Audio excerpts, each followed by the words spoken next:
সিদ্দিকুল্লাহ চৌধুরী বনাম রবীন্দ্রনাথ চট্টোপাধ্যায় পূর্ব বর্ধমানের মন্তেশ্বর বিধানসভা কেন্দ্রে প্রার্থী কে হবেন, টিকিট কে পাবেন তা নিয়ে তৃণমূলের গোষ্ঠীকোন্দল একেবারে প্রকাশ্যে চলে এলো। চরমে পৌঁছলো তৃণমূলের গোষ্ঠীকোন্দল।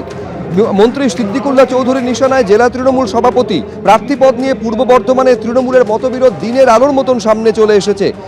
রবীন্দ্রনাথ চট্টোপাধ্যায়কে নিশানা করে সিদ্দিকুল্লাহ চৌধুরী বলছেন, রবীন্দ্রনাথ চট্টোপাধ্যায় জেলার সংগঠনকে গুছিয়ে করে উঠতে পারেননি। উনি হয়তো চাইছেন না যে আমি এবার মন্তেশ্বর থেকে টিকিট পাই, বর্ধমান জেলায় রাজনীতি করি, এটা তিনি চান না।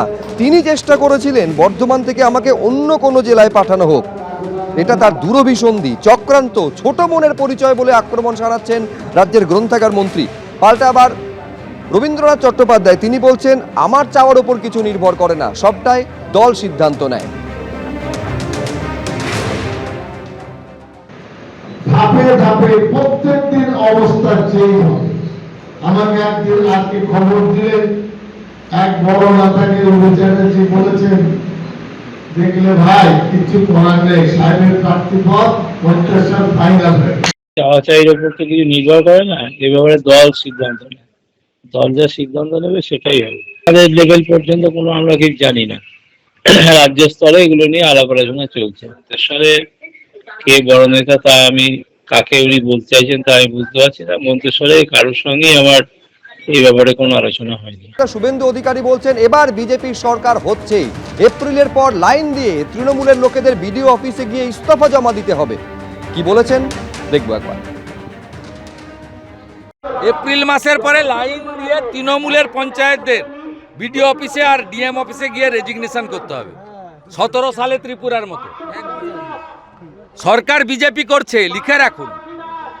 আর সরকার বিজেপি করার পরে এপ্রিল মাস তো আর 2 মাস, তারপরে দেখবেন পরিষ্কার। আমি আপনাকে বলছি, নন্দীগ্রাম 21 সালে যেটা বুঝেছিল আজকে গোটা বাংলা বুঝছে। গোটা বাংলার লোক বলছে নন্দীগ্রাম ঠিক। এরা তো মুখ্যমন্ত্রীকে ফেলে দিয়ে আমাকে গ্রহণ করেছে। এরা অনেক কিছু পায়নি, পাওয়ার আশাও করে না, কিন্তু শান্তিতে রাখার কাজটা অন্তত আমি করেছি। এই যে খেলা মেলা, নিজেরা চাঁদা তুলে সব মিলিয়ে একটা ধর্মীয় অনুষ্ঠান করছে, প্রসাদ খাচ্ছে, পায়েস খাচ্ছে, পুজো দিচ্ছে, প্রণাম করছে, মাথায় সিঁদুর, নাম হচ্ছে, সংকীর্তন হচ্ছে, ভজন হচ্ছে, এই যে আনন্দের মধ্যে আছে। এইটা হচ্ছে এখানকার বিধায়ক শুভেন্দু অধিকারী আছে বলে। গরিব মুসলমানদেরকে ঠকিয়েছে।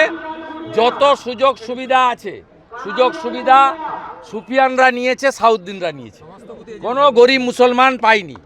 দেখুন, কেউ যদি স্বপ্নে পোলাও খায় তাহলে ঘি বেশি ঢালতে নেই, ও 1 কেজি চালে 5 কেজি ঘি ঢালতে চাইছে, অসুবিধা নেই। কিন্তু বাংলার মানুষ দেখলো কদিন আগে হয়ে যাওয়া নন্দীগ্রামের সমবায় নির্বাচনে বিজেপি গোহারা হয়ে গেছে। আর দ্বিতীয় কথা, নন্দীগ্রামে কিন্তু বিজেপির পঞ্চায়েত আছে এখনো বেশ কয়েকটা, সেখানে কিন্তু তৃণমূল তাদেরকে বলেনি যে তোমরা বিজেপি করতে পারবে না, তোমাদেরকে তৃণমূলে জয়েন করতে হবে। কিন্তু শুভেন্দু অধিকারী প্রকাশ্যে বলছে যে ভোটের রেজাল্টের পরে নাকি আর তৃণমূলের কোনো পঞ্চায়েত থাকবে না। ঠিক যেই কায়দায় ত্রিপুরায় 80% বিরোধী পঞ্চায়েত, তার মধ্যে সিপিএম ছিল, কংগ্রেস ছিল, তৃণমূল ছিল, রাতারাতি রাতের অন্ধকারে দখল করে নিয়েছিল। এইটাই হচ্ছে বিজেপি। এবিপি আনন্দ, এগিয়ে থাকে, এগিয়ে রাখে।